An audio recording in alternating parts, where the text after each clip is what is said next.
YouTube friends. We are officially under 4 weeks out. Oh my God, that's insane. And now that I'm this deep into prep, I've gotten through the majority of it. I've been in prep for over 16 weeks now.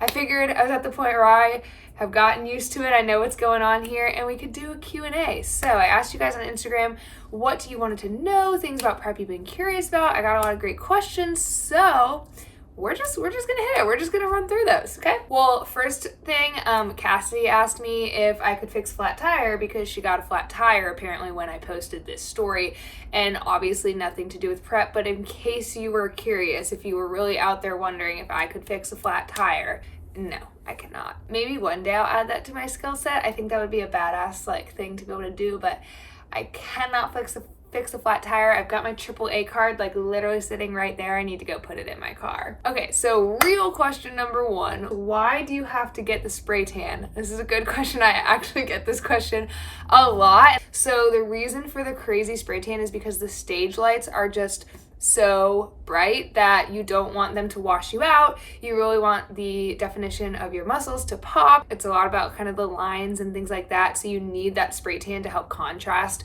with those really bright stage lights. It's the same reason that theater actors and stuff will wear a lot of makeup. You overdo the makeup for stage. It's because those stage lights just wash you out. Another thing people ask is can I just go get a normal spray tan? But it's a very specific type of spray tan. There's the companies that do it are for competition. The funny thing is though, is that they don't spray tan your face because your makeup artist wants to match the makeup to your tan. So when you get the spray tan the night before, you then are walking around with a completely different color on the rest of your body. So stay tuned for the pictures of that. Okay, question number 2. One thing that you wish you knew before starting that you know now, before starting prep.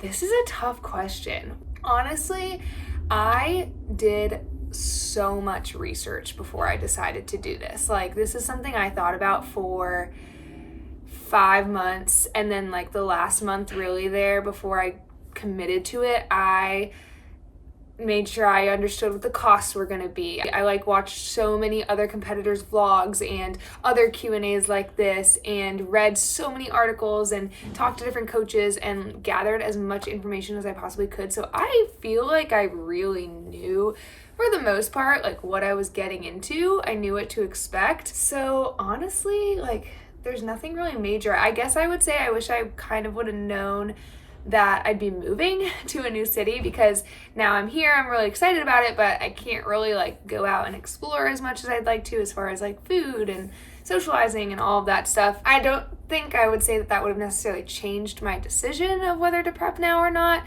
but would have liked to have known that. The costs is something I again researched a lot and I knew, but it still kind of hit hard, and there were definitely some costs I didn't kind of think about, and that's another question. What is the cost? So I actually went and broke everything down. So I guess before I answer that though, because a question I get asked a lot is, number 1, how much does it cost to compete? And then number 2, do you win money? And you don't win money until you're a pro in this sport, and it's pretty difficult to go pro. And even if you do go pro and then you win pro shows, you're not really winning that much, maybe a few $100s. You will never win as much as it costs to compete. This is a sport you get into because you love, you're passionate about it, it's your hobby. You don't get in it to win money because you will never win as much as you pay doing it. But as far as cost goes, so I kind of broke it down. There's kind of your non-negotiable things that you absolutely have to pay for, and then some excessive things that I guess you could not pay for. But my thing was if I'm gonna do this, and I'm gonna work as hard as I'm gonna do, I don't want it to come down to kind of being cheap on some things, it to come down to that of why I don't do well. But overall, the non-negotiables that every competitor really has to do is gonna be buying your NPC card. So you have to buy your NPC card to even compete in the NPC. That's $135. Then you have to pay to enter your classes in the competition. So I'm doing 3 classes: novice, true novice, and open class. So it means like it's my first time competing. I've never won my class, and then you compete in your open class. And entering each of those is $100 each. So that's $300 right there for my first show. Then you have to get the tan. That's going to be $120. You have to get the tanning prep supplies. That's $20. Your heels, mine were $70. Your suit, mine was $549. And then jewelry, I haven't bought yet, but probably going to be about $35. My hair extensions were $180. I'm going to just keep it simple, I think, for my hair and go get a blowout. So that'll be like $30. Makeup will be about $50. I don't know how to do makeup, so I have to get someone to do it for me. I have to get my nails done. That'll probably be about $50. And then if you want to factor in coaching, so my coach is about $370 per month. I worked with him before prep, and I will 100% be working with him through my reverse diet, and most people do. But if you want to just look at the 4.5 months that I was actively in prep, then that's 4.5 times $370. My posing coach was $300 for the whole prep. And then my hotel for the one night that I'm there in Charleston was $300, which was of course a little bit more for a hotel. It's summer, it's COVID's ending, so I think it was just really, really busy and everything was booked. But that I all just named right there, total, was $3,760. And then, oh, it hurts. You also have to factor in, if you kind of want to think about it this way, the supplements that I've had to take through prep, and I'm currently spending about $100 on supplements per month, and those are based on the blood work that I got done and knowing what I needed to stay as healthy as I possibly could through prep. Which then brings me to the blood work, is $200 each time. I got it done before prep, so we made sure we were in a good place hormonally, health-wise, etc. Before entering prep, and then we will get it done after prep to see kind of like what that deficit and aggressiveness did and how we can recover from it and optimize my health. So there's $400 for blood work. And then if you want to think about a gym membership, which obviously I would have all the time anyway, but my gym right now is about $50 a month. If you want to times that by the 4.5 months that I'm actively in prep, then that I all just named comes down to $825. So top that off with the things I said before that. That's a grand total of, I don't even want to say it, $4,500. Oh my goodness. I honestly did not realize until I wrote this all out. Not even factoring in either little things like I need to get a robe to walk around on show day, so I'm not walking around just in a bathing suit all day. Post-show treats, obviously. Things like massages and a chiropractor and just things that have like helped keep me feeling physically good throughout prep, as taxing as training has been, etc. And then food, of course, which like those are things I'd be doing anyway, but I will say like I feel like my quality of food and amount of food and types of food I'm buying has definitely made the bill be a little bit more expensive. All that to say, it is not a cheap hobby. So now that I have triggered myself for the day. Next question, how have the protocols been? What have they looked like? I said this in the very first video that I wanted to be very transparent about what my protocols were throughout. I haven't really talked about them that much. Again, I want to emphasize that this is a very aggressive type of dieting. This is not meant to be done in a lifestyle. This is not meant to be done for a long period of time. So I'm going to tell you guys my protocols. I want to be straightforward and upfront about it, but just know that you shouldn't be doing these. They're not going to just work for you. I will say like things have not had to have been taken too aggressive yet. I won't run through like every single change we've had, but basically when we started prep 16 weeks ago, I started at 200 carb, 60 fat, 140 protein, which was 1900 calories and no cardio. I want to say like the first like 8 weeks, I didn't have cardio, maybe less than that. And then my first edition of cardio was 4 20-minute low intensity steady state sessions, so just walking on the incline tread.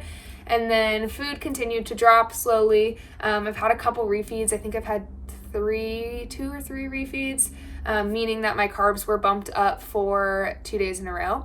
And then my cardio at one point got added for 30-minute sessions. Currently, my macros are 160 carb, 40 fat, 140 protein, which is 1560 calories, and I'm now up to 4 40-minute list sessions per week. And this whole time I've had 10 to 12K steps, not including cardio. So right now my step count is looking like 16 to 17K a day outside of, because I have to add that 10 to 12K onto my 40-minute list session. So all in all, like, I guess I'm pretty surprised. I didn't expect my calories to still be this high. I guess I'll say that. But part of that I will attest to, you know, having lean muscle mass on my body, spending a lot of time in the past few years out of a deficit. Also, my coach is the bomb, and like he's just a wizard. And I spent 6 weeks or so with him before we even started prep, and he got me in a really, really good place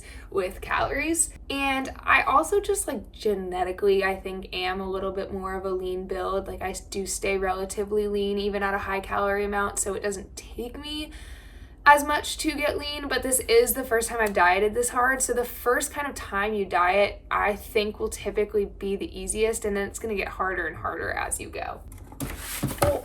Blooper. Mentally, how have you been doing? Someone else asked, what's the mental part been like? Honestly, like I said, pretty good. I feel like it hasn't been too bad. There's definitely been days where I'm hungry and can't eat, or you like have to just wait till your next meal. But I do think I've done pretty good at like spacing out my meals, knowing how my body operates, being able to kind of like stay on a good schedule. Recently I feel like mentally training's gotten a little bit harder. I'm just not as like motivated to go, but I still don't feel like I'm just like dragging myself there. Mentally it's definitely getting harder to want to progressively overload to like try to continue to hit PRs, but I'm just taking it one rep at a time, one day at a time. I guess I'd say the biggest mental challenge has been just this past week moving to Charlotte, moving to a new city, really wishing I could kind of be more social and explore it more, and kind of just knowing I have to wait a little bit, I guess, has been the toughest mental part. I have always been super disciplined with training and with nutrition. I mean, I have tracked my macros for a year and a half now. I was pretty diligent, and I won't say strict. I definitely had more few meals and days where I wouldn't track at all, but like 6 days out of the week, I was always tracking macros and hitting my goals and getting my training sessions in. Like that's not something I've ever struggled with or wasn't doing in off season. So like I guess mental wise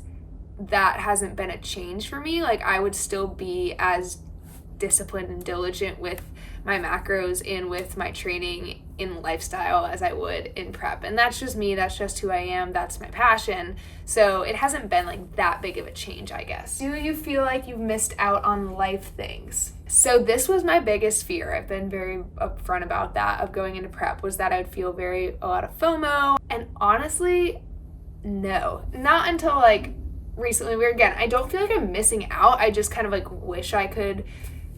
I'm just excited. I'm excited to be here in Charlotte. I'm excited to be in this new city. Like my best friend's here. I just moved in with literally the most supportive roommate and great friend in the world. I know so many people here. Like I'm just ready to get out and go do things, and like I just can't do it to the way I'd want to do it. So I guess like that's where I feel like I missed out. But business really, like my coaching business really took off the past like 2 months. So I've been super busy with that. Like I work 7 days a week all day long. And I will say partly I feel like I've hid behind that a little bit. Like if I wasn't in prep, I would probably have taken more like Saturdays off to do things, etc.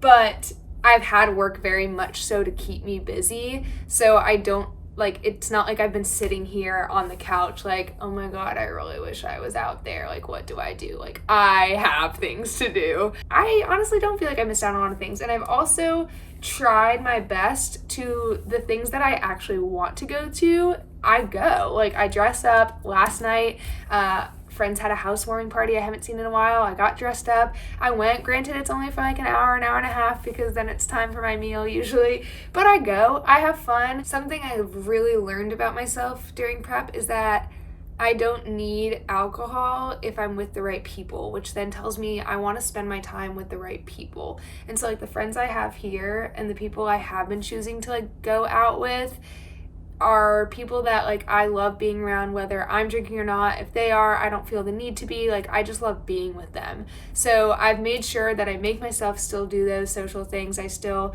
like act like I would in normal life, just without maybe as long or as late or as much food or alcohol. What happens after? Good question. So as far as like what literally happens after your whole season, after you're done competing, is you reverse diet, and I will be keeping my coach for that, because this is, I've heard, the hardest part for competitors. I've heard this is harder than the prep itself, because your hormones are whacked, your hunger hormones are downregulated. The second you start adding in a little bit more food, it just begins to rev up, and you want to eat everything, but like you don't want to do that, because you also don't want to slingshot your hormones the other way or put on a ton of excess body fat and rebound. So it definitely takes a lot of discipline. I think it's going to be challenging, but I am very motivated to nail my reverse. But the goal is to get some body fat back on you. Again, like, this is not a leanness that you should stay for an extended period of time. It's not healthy to.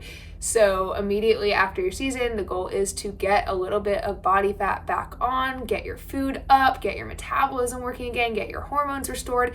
Personally, for me, I have not had my menstrual cycle since I stopped hormonal birth control in September 2020. A lot of competitors will lose their cycle during prep because, again, this is a very aggressive diet. I never regained my menstrual cycle when I went off hormonal birth control, so personally that is going to be one of my main priorities. As far as like what happens after this first competition or what happens after this season, I may do another one this season, unsure yet. I will keep you updated. And then as far as my future with what happens after, I don't know. I want to see what I think this first time around. I think it's all going to come down to how I feel stepping onto that stage, and is it something I'll do again?